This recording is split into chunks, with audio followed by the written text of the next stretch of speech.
everyone! Welcome back for your daily dose of all things entertainment. Hello everyone! Welcome to Trending News Pasabog. Narito nga ang ating aabangan bukas sa Born to Shine. Pe-perform nga sa isang show ang Nixie, ang Yumi, pati na nga si Jennie. Patuloy na nagtitrending si Jennie dahil sa kabila ng mga batikos laban sa kanya ay patuloy pa rin siyang humble at patuloy pa rin niya itong hinaharap.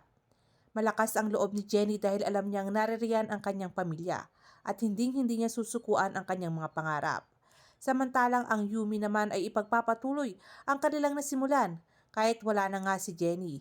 At sana naman makisama na nga itong si Megan. Patuloy ring aarangkada ang Nixie. Sino kaya sa kanila ang magwawagi sa show na ito? Ang Nixie, ang Yumi o si Jennie? Ito nga ang dapat nating pakatutukan. Hit subscribe so you never miss a single update.